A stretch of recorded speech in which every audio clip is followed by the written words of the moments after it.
నా అక్క చెల్లెలు ఏమైపోతారు, మాడపడుచులు ఏమైపోతారు. అలా ఆలోచించి నేను చేశాను.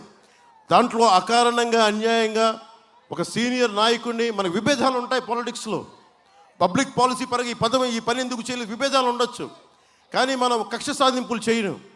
అలాంటి కక్ష సాధింపులతో చంద్రబాబు గారిని జైల్లో పెడితే నేను చాలా ఆలోచించాను. మీరు వెళ్తే మీ మీద కూడా వైసీపీ వాళ్ళు రంగు పులుంతారంటే, అరే తాటాకు చెప్పులకి పవన్ కళ్యాణ్ బెదరుడు, జనసేన బెదరుడు. మొన్న ఒక ఇంగ్లీష్ ఇంటర్వ్యూలో అడిగారు నన్ను, మిమ్మల్ని జగన్ ఇలా మాట్లాడుతున్నాడు, మీరు పార్టీ నమ్మేశారు ఇది అంటే చెప్పా. జగన్ ఏమైనా లాల్ బహదూర్ శాస్త్రియా లేదంటే అటల్ బిహారీ వాజ్పేయి? నువ్వు 30 పైగా కేసులు పెట్టుకొని, నాకు 5 సంవత్సరాల నుంచి బెయిల్ మీద ఉన్నాడు అతను, 5 సంవత్సరాల నుంచి ముఖ్యమంత్రి స్థానంలో ఉంది. అతను అడుగుతాడు నన్ను, సొంత చెల్లికే గౌరవం ఇవ్వనేవాడు, సొంత చెల్లెళ్ళనే వారి పాపం వారి వ్యక్తిగత జీవితాలని సోషల్ మీడియాలో వారి మనుషుల చేత తిట్టించేవాడు. మీరు ఓటు వేసే ప్రతి ఆడపడుచు మీరు చాలా జాగ్రత్తగా ఆలోచించండి. 30,000 మంది పైచిలకు ఆడపిల్లలు అదృశ్యం అయిపోయారు. 30,000 మంది, ఒకళ్ళు కాదు ఇద్దరు కాదు. అది మీకు తెలియకపోవచ్చు, ఈ ఊర్లో ఎక్కడ ఉండిపోవచ్చు, మనకు కాదని అనుకోకండి.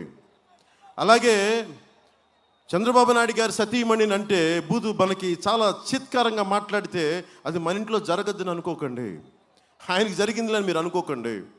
అలా అందరూ అనుకుంటే చివరికి అది ఎక్కడి దాకా వచ్చింది, సొంత ఇంట్లో సొంత చెల్లెలు షర్మిల గారి వ్యక్తిగత జీవితాన్ని తిట్టే స్థాయికి వచ్చారు. అదే తిట్టినప్పుడు రేపొద్దున మీరు ఓటేస్తే మీ ఇంట్లో ఆడబిడ్డల జోలికి రారని మీరు ఎందుకు అనుకుంటున్నారు? వారిని కించపరిచేలా మాట్లాడరని మీరు ఎందుకు అనుకుంటున్నారు? ఇది మీరు చాలా చాలా జాగ్రత్తగా ఆలోచించాలి. 10,000 రూపాయలకి ఈ రోజున డబ్బులు ఎక్కువైపోయినాయి. డబ్బులు ఎక్కడి నుంచి వచ్చినాయి? మీరు ఇచ్చారు. మన డబ్బుల్ని మనమే దోపిడీ చేసి, మీరు చెప్పండి, సముద్ర తీరం మత్స్యకారులను అడుగుతున్నా, సముద్ర తీరం ఎవరిది? సముద్ర తీరం ఎవరిది? మన మత్స్యకారులు వేటాడు, వాళ్ళకి హక్కు లేదా దాని మీద? మరి అలాంటి సముద్ర తీరంలో మీకు వాళ్ళు కూర్చోబెట్టి మీకు కష్టం కదా అది. సముద్ర తీరం ప్రభుత్వానిది అంటే సరిపోదు. ప్రభుత్వం అంటే ఎవరు? మనుషులే కదా మనలాగా. ప్రభుత్వం అంటే దానికైనా కొమ్ములు ఉంటాయా ప్రత్యేకించి, లేదంటే ఏదైనా రోబోట్? అది మనలాంటి మనుషుల సమూహం. మనందరం శక్తి ధారపోసి ఒక 10 మందిని కూర్చోబెట్టాం. ఆ 10 మంది కూర్చోబెట్టారే మా బాగోగులు చూడు తండ్రి అని చెప్పాం. ప్రభుత్వం చెప్తుంది, వ్యవస్థలు చెప్తారండి. వ్యవస్థ అంటే ఎవడు? మేము ఏర్పరచుకున్న వ్యవస్థ, మేము మీకు హక్కు ఇచ్చాం. మత్స్యకారులు ఒకటే చెప్పండి వైసీపీ వాళ్ళకి, మిత్రమా నువ్వు ఓటు అనే బోటు మీద నువ్వు సముద్ర తీరం దాటావు, ఈరోజు తగలేసావు మమ్మల్ని. ఓటు అనే బోటు మీద తీరం దాటి ఈరోజు మన కడుపుల మీద కొట్టాడు జగన్. అది మీరు మర్చిపోకండి.